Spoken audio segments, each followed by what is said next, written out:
Welcome to the Athena Wellness Podcast, the show that invites you to take a seat around the community fire and listen to stories that inspire.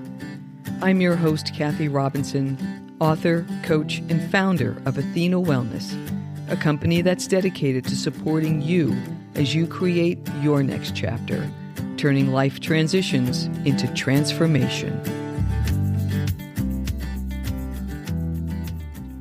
Before we get started, I wanted to mention that I have a new free resource.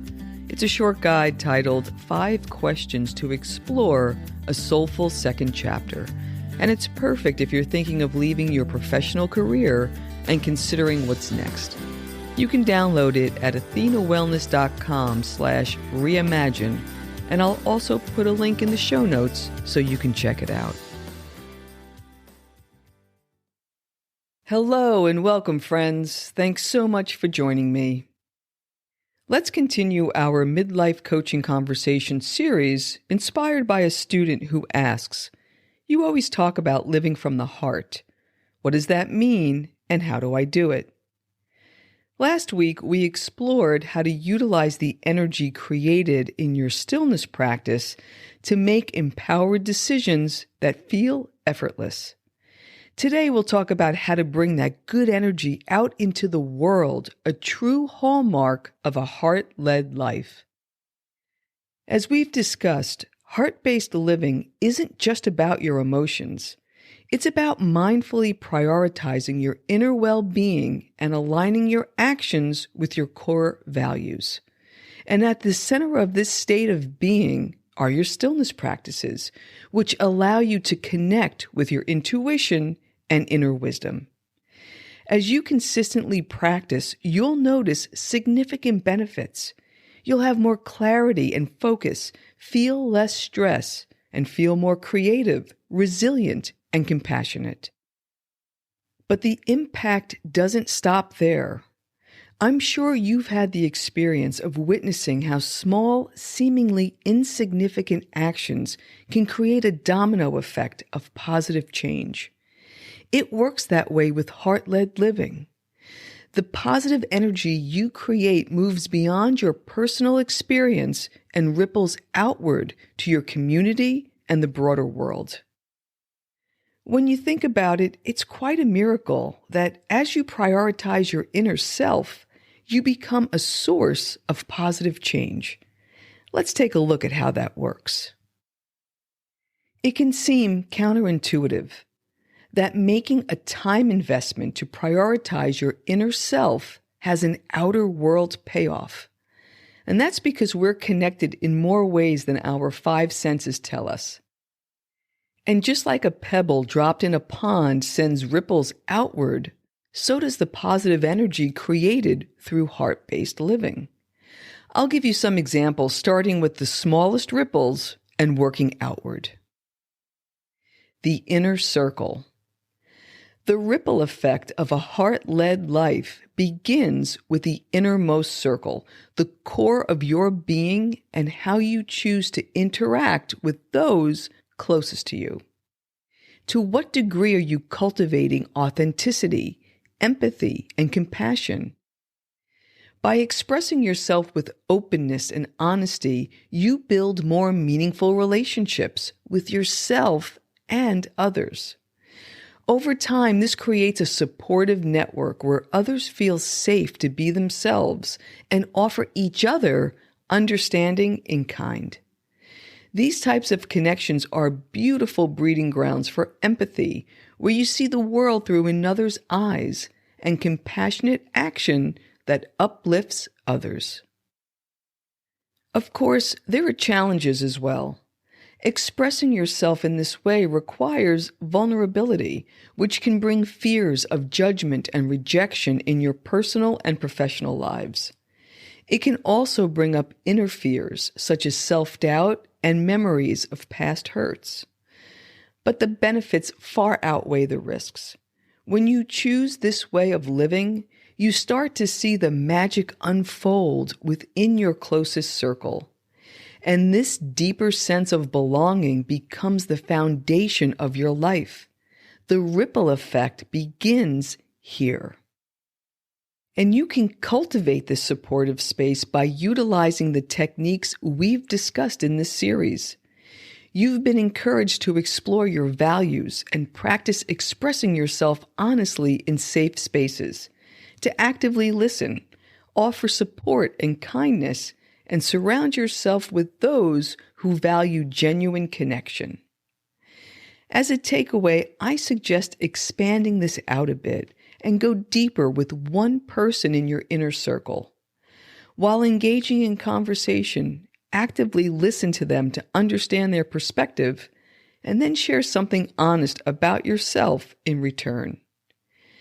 As you become more practiced in this way of relating with your inner circle, then it's time to take the next step to your middle circle, where you can expand the ripple effect by taking the lead in creating a more positive and innovative environment within your teams and communities.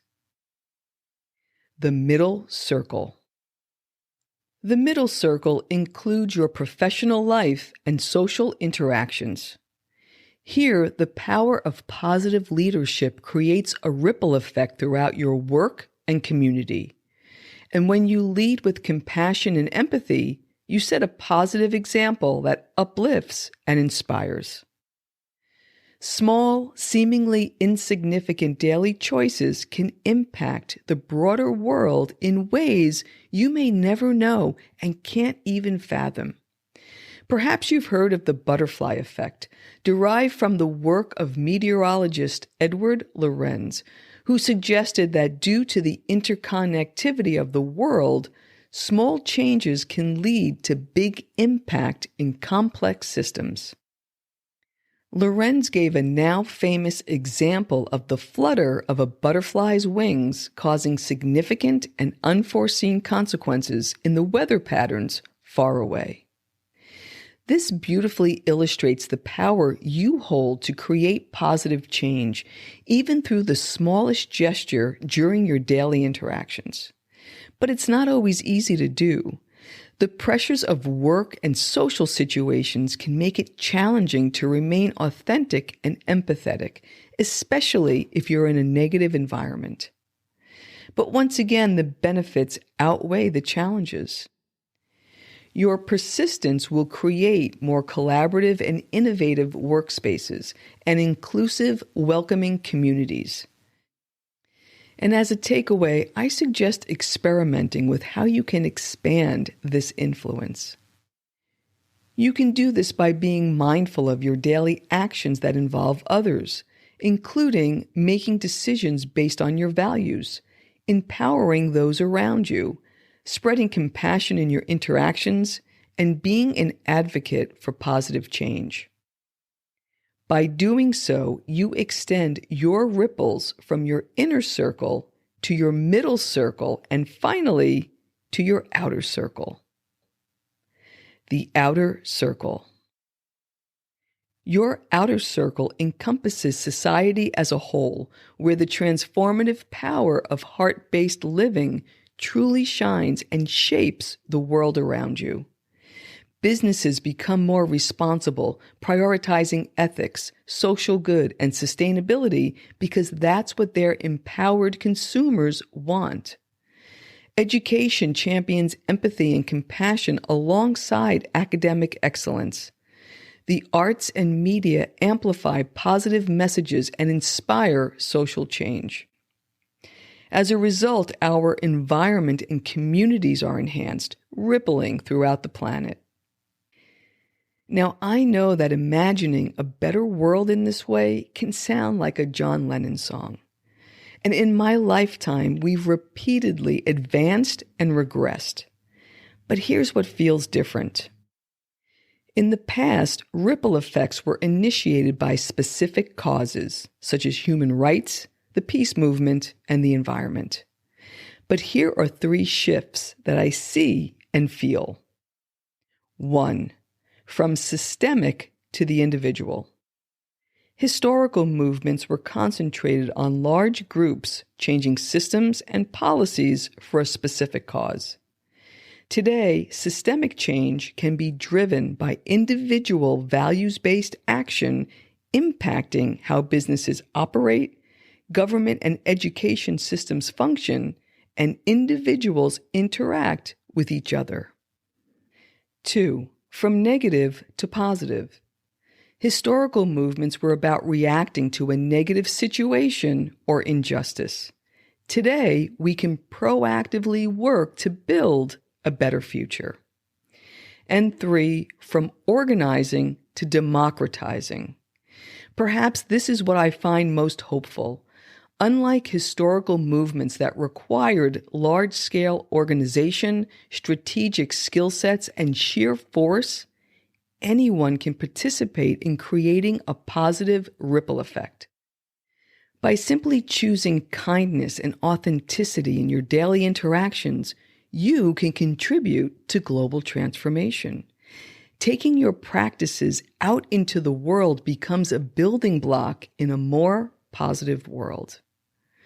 I'm not minimizing the importance of systemic shifts that we've experienced as the result of organized movements. There's room for both. I share these thoughts to inspire, especially if you've felt frustrated by current events and powerless to affect change. You're not powerless. In fact, you embody the power of societal transformation. The paradigm is shifting, and you've been practicing. You've experienced how your contemplative practice can transform your inner world. Now let it ripple out into global consciousness. As we bring this episode to a close, I hope you can feel the power of starting within and allowing your positivity to radiate outward in ever-expanding circles of influence. External change will not magically occur on its own. It will take a collective transformation. Embrace the opportunity to be part of the democratization of positive change. Together, through the power of countless ripples of the human spirit, we can create a world filled with greater love, peace, and understanding. I'll leave you today with the words of author Kevin L. Michel. Quote, "Small shifts in your thinking and small changes in your energy can lead to massive alterations of your end result." Unquote. Have an amazing day, and I'll meet you right back here next week to wrap up this series on heart-led living. Thank you so much for joining me today. I know there are many ways you can spend your time. Thank you for choosing to spend it with me. Until our paths cross again, be kind to yourself and show your warrior spirit some love. If you know anyone who could benefit from today's episode, please pass it on. And many thanks for supporting the show by subscribing and leaving a review. It means a lot, and it helps others find their way to our circle. If you'd like to access the show notes, have a question you'd like addressed on a future episode, or would like a transcript of this episode, visit www.athenawellness.com/podcast. Until next time, be well.